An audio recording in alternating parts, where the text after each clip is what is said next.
आइए शुरू करते हैं अपनी चैप्टर वाइज सीरीज का अध्याय पहला, जिसका नाम है नज़रिए का महत्व। सकारात्मक रुख अपनाएं। एक आदमी मेले में गुब्बारे बेचकर गुजर बसर करता था। उसके पास लाल, नीले, पीले, हरे और इसके अलावा कई रंगों के गुब्बारे थे। जब उसकी बिक्री कम होने लगती तो वह हीलियम गैस से भरा एक गुब्बारा हवा में उड़ा देता। बच्चे जब उस उड़ते गुब्बारे को देखते तो वैसा ही गुब्बारा पाने के लिए आतुर हो उठते। वे उसके पास गुब्बारे खरीदने के लिए पहुंच जाते और उस आदमी की बिक्री फिर बढ़ने लगती।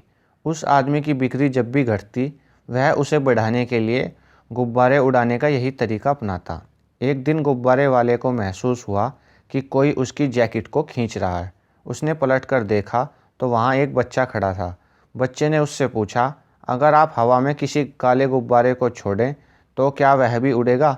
बच्चे के इस सवाल ने गुब्बारे वाले के मन को छू लिया। बच्चे की ओर मुड़कर उसने जवाब दिया, बेटे, गुब्बारा अपने रंग की वजह से नहीं बल्कि उसके अंदर भरी चीज़ की वजह से उड़ता है। हमारी ज़िंदगी में भी यही उसूल लागू होता है। अहम चीज़ हमारी अंदरूनी शख्सियत है। हमारी अंदरूनी शख्सियत की वजह से हमारा जो नज़रिया बनता है वही हमें ऊपर उठाता है। हार्वर्ड विश्वविद्यालय के विलियम जेम्स का कहना है, हमारी पीढ़ी की सबसे बड़ी खोज यह है कि इंसान अपना नज़रिया बदलकर अपनी ज़िंदगी को बेहतर बना सकता है। हमारा नज़रिया हमें कामयाबी दिलाता है। Our attitude contributes to success. Harvard विश्वविद्यालय द्वारा कराए गए एक अध्ययन के मुताबिक 85% मौक़ों पर किसी इंसान को नौकरी या तरक्की उसके नज़रिए की वजह से मिलती है, जबकि अक्लमंदी या ख़ास तथ्यों और आंकड़ों की जानकारी की वजह से केवल 15% मौक़ों पर ही मिलती है। ताज्जुब की बात है कि ज़िंदगी में कामयाबी दिलाने में तथ्यों और आंकड़ों की केवल 15% हिस्सेदारी होती है, पर शिक्षा के मद की सारी रकम इन्हीं चीज़ों को पढ़ाने में खर्च की जाती है। जीत आपकी नाम की यह किताब कामयाबी के बाकी 85% के बारे में ही है। अंग्रेज़ी भाषा में एटीट्यूड नज़रिया सबसे महत्वपूर्ण लफ्ज़ है। यह ज़िंदगी के हर पहलू पर असर डालता है, यहाँ तक कि आदमी की निजी और व्यावसायिक ज़िंदगी पर भी। क्या कोई आदमी अच्छे नज़रिए के बिना अच्छा अफसर बन सकता है? क्या कोई छात्र अच्छे नज़रिए के बिना अच्छा छात्र बन सकता है? क्या माँ बाप, शिक्षक, सेल्समैन, मालिक या कर्मचारी अच्छे नज़रिए के बगैर अपना किरदार अच्छी तरह निभा सकते हैं? हमारा क्षेत्र चाहे जो भी हो, कामयाबी की बुनियाद तो नज़रिया ही है।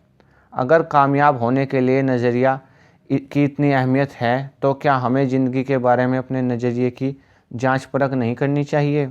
और क्या हमें खुद से यह सवाल नहीं करना चाहिए कि हमारा नज़रिया हमारे मकसद पर कैसे असर डाल सकता है? हीरो से भरा खेत। हफीज़ अफ्रीका का एक किसान था। वह अपनी ज़िंदगी से खुश और संतुष्ट था। हफीज़ खुश इसलिए था कि वह संतुष्ट था। वह संतुष्ट इसलिए था क्योंकि वह खुश था। एक दिन एक अक्लमंद आदमी उसके पास आया। उसने हफीज़ को हीरे के महत्व और उनसे जुड़ी ताकत के बारे में बताया। उसने हफीज़ से कहा, अगर तुम्हारे पास अंगूठे जितना भी बड़ा हीरा हो तो तुम पूरा शहर खरीद सकते हो, और अगर तुम्हारे पास मुट्ठी जितना बड़ा हीरा हो तो तुम अपने लिए शायद पूरा देश ही खरीद लो। वह अक्लमंद आदमी इतना कहकर चला गया।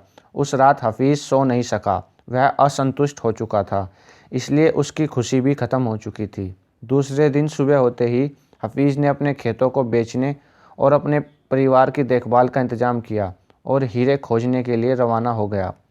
वह हीरो की खोज में पूरे अफ्रीका में भटकता रहा पर उन्हें पा नहीं सका। उसने उन्हें यूरोप में भी ढूंढा पर वे उसे वहाँ भी नहीं मिले।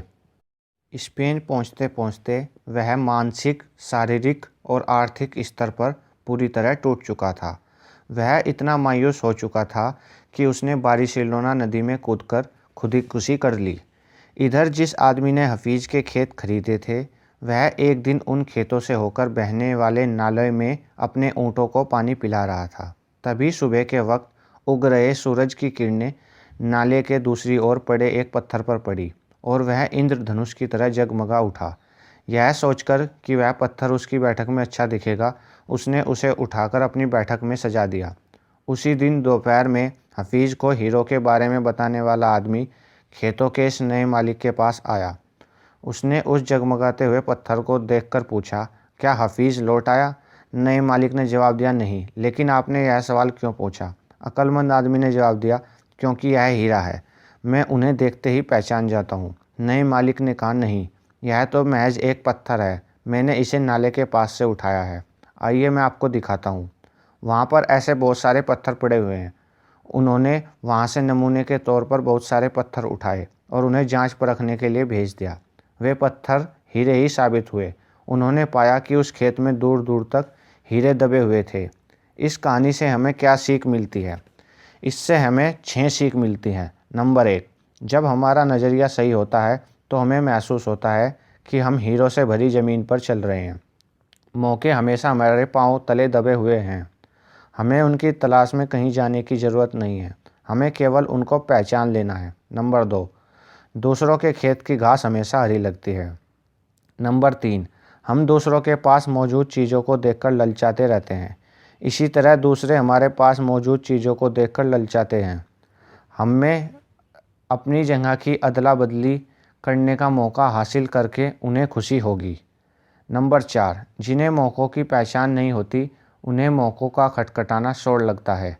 नंबर 5, मौका जब आता है तो लोग उसकी अहमियत नहीं पहचानते, जब मौका जाने लगता है तो उसके पीछे भागते हैं।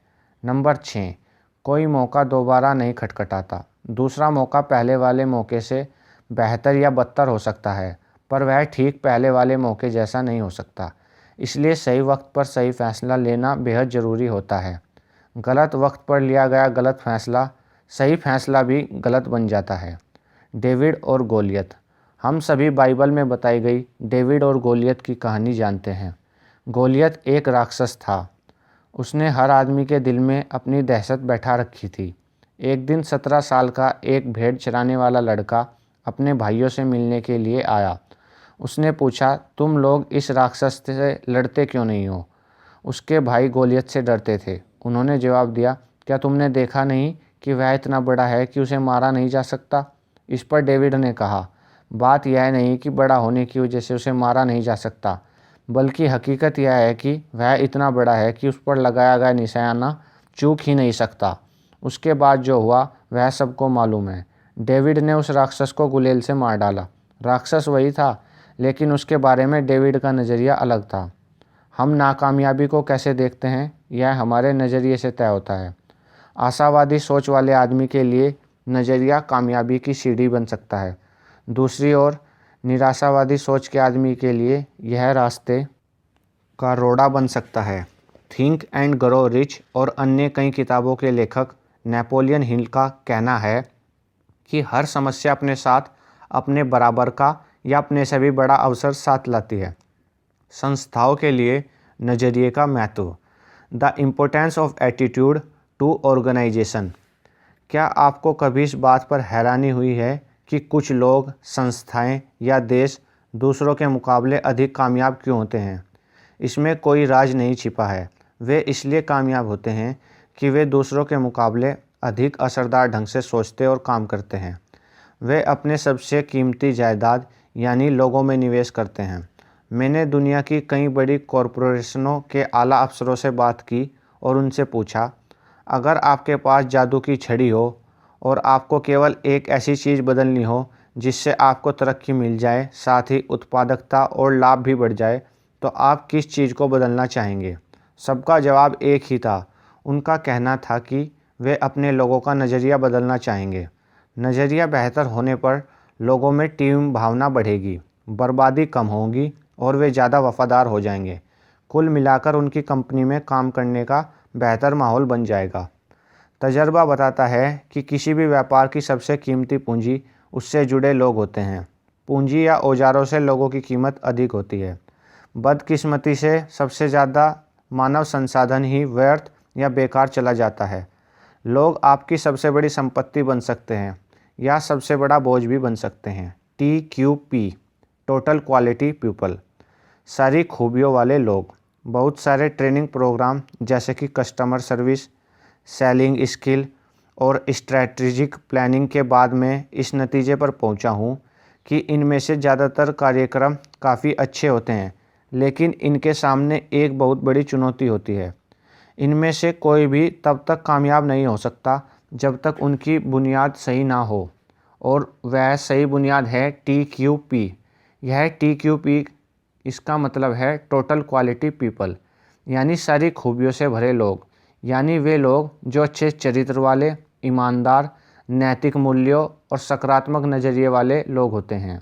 मुझे गलत ना समझें, आपको दूसरे सारे प्रोग्रामों की ज़रूरत है, लेकिन वे तभी सफल होंगे जब आपकी नींव सही होगी, और वह नींव है TQP। उदाहरण के तौर पर कुछ ग्राहक सेवा कार्यक्रमों में हिस्सेदारी करने वालों को प्लीज़ या थैंक यू कहना, मुस्कुराना और हाथ मिलाना सिखाया जाता है, लेकिन किसी आदमी में सेवा करने का जज्बा ही ना हो तो वह कब तक मुस्कुरा सकता है। इसके अलावा लोग नकली मुस्कान को पहचान जाते हैं, और अगर मुस्कान सच्ची ना हो तो उसे देखकर चिढ़ पैदा होती है। मेरा कहना यह है कि असलियत को दिखावे पर हावी होना चाहिए, न कि दिखावे को असलियत पर। बेशक ग्राहकों से पेश आने वाले लोगों को प्लीज़ और थैंक यू कहना चाहिए और मुस्कुराना चाहिए, ये बातें महत्वपूर्ण हैं, लेकिन याद रखें कि अगर मन में सेवा करने की भावना हो तो आम जिंदगी में भी ये बातें खुद ब खुद आसानी से शामिल हो जाती हैं।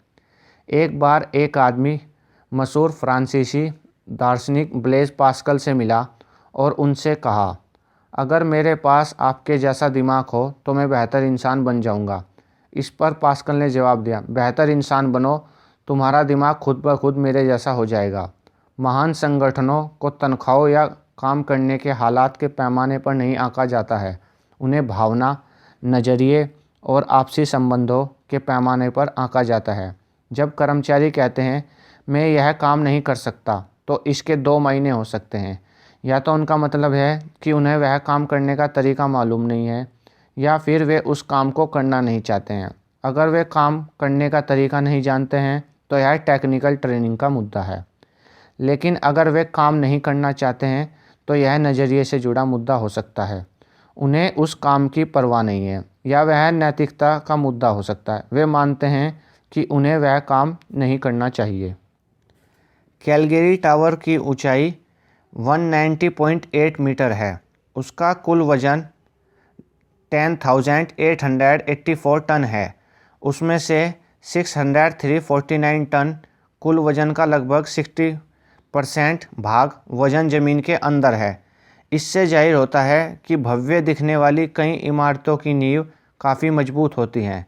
जिस तरह किसी भव्य इमारत के टिके रहने के लिए उसकी नींव मजबूत होनी चाहिए, उसी तरह कामयाबी के टिके रहने के लिए भी मजबूत बुनियाद की ज़रूरत होती है, और कामयाबी की बुनियाद होती है नज़रिया।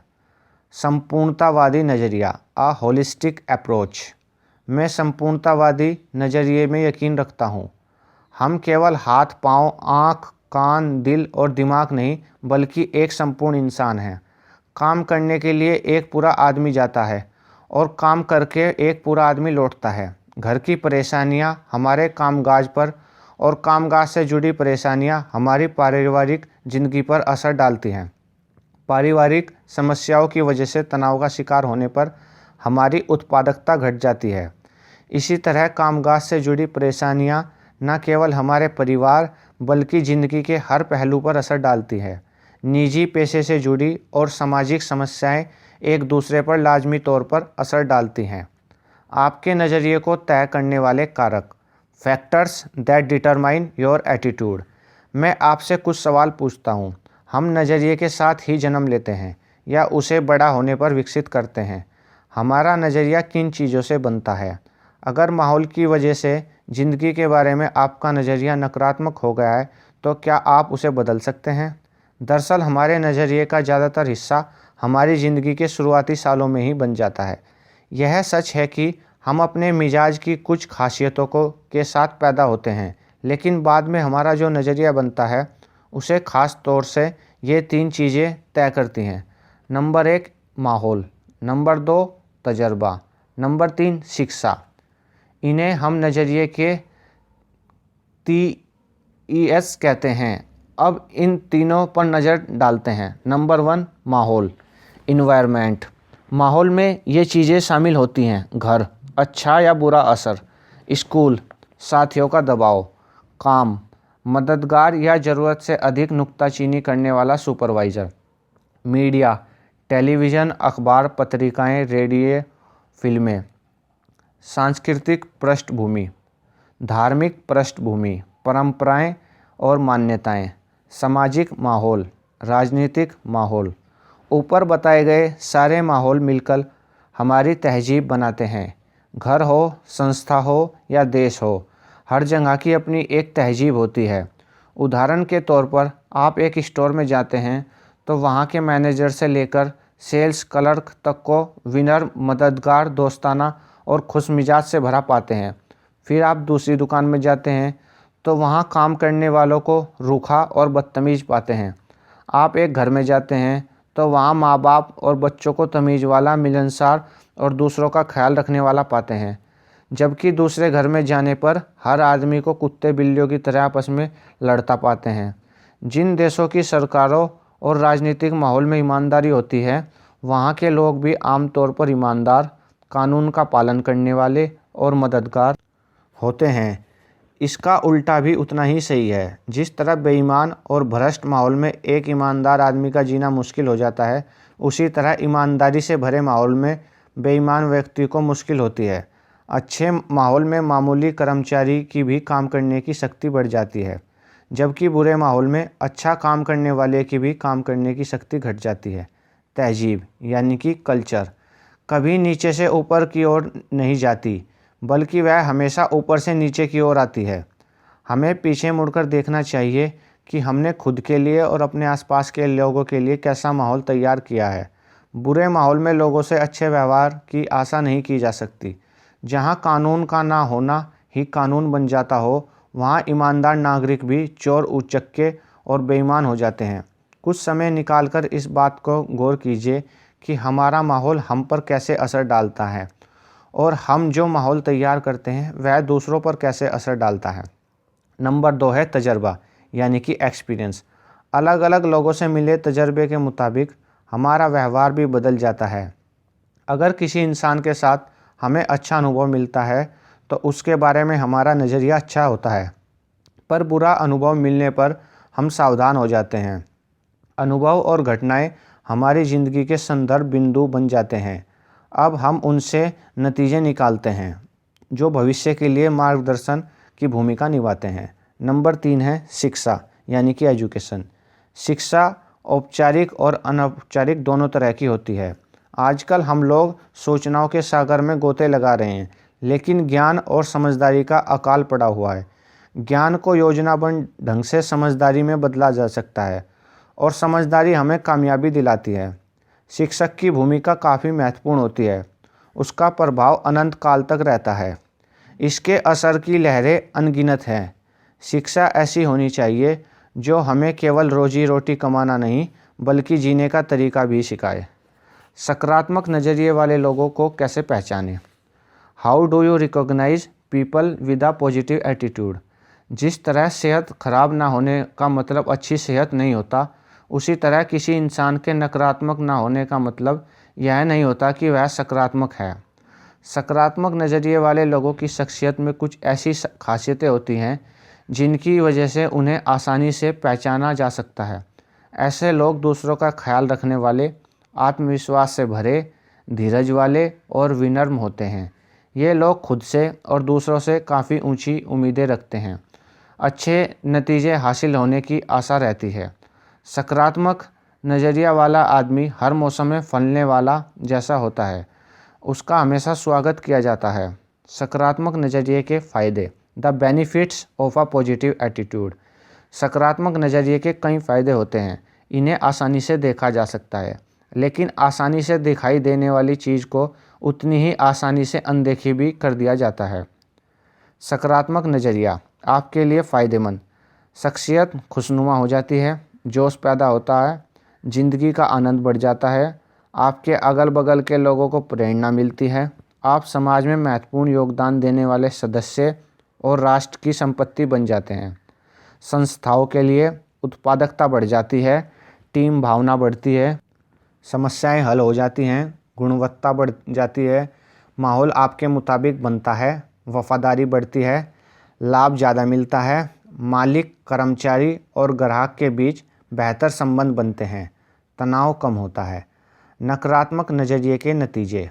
The consequences of a negative attitude. ज़िंदगी की राह रुकावटों से भरी पड़ी है और अगर हमारा नज़रिया नकारात्मक हो तो अपने लिए सबसे बड़ी रुकावट हम खुद बन जाते हैं।